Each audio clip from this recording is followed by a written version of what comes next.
Ngayon, maulan na hapon po sa inyo lahat. Ngayon, maulan. Share ko lang yung nangyari. May accent po kami rito.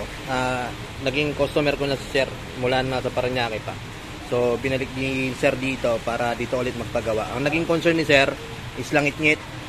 So, na-road test namin.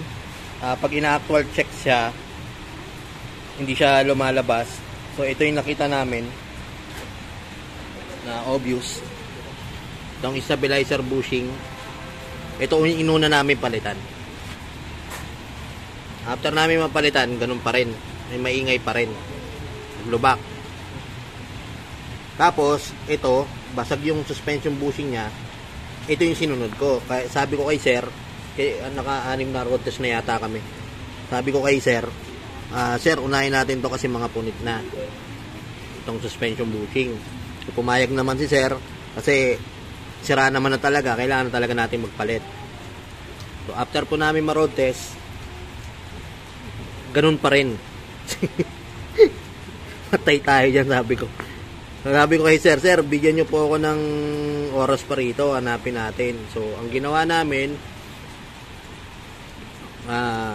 niretight lahat ng tornilyo, yugyug rito, tapos binaklas namin yung shock. Sabi ko, baklasin natin yung shock, Sir, i-actual check natin para sigurado lang tayo. So nakita namin na goods naman yung shock absorber, o kaya minsan kasi yung shock mounting ginagrasahan lang, nawawala na. So ginagrasahan na namin, ganun pa rin.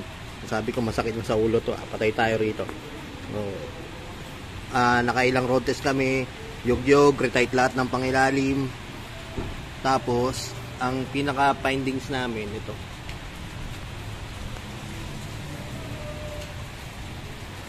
Ito, yung mga tornilyo na yan. Yan, sa engine support nya. Ito yung naging problema. Pag nalubak siya, langit-ngit.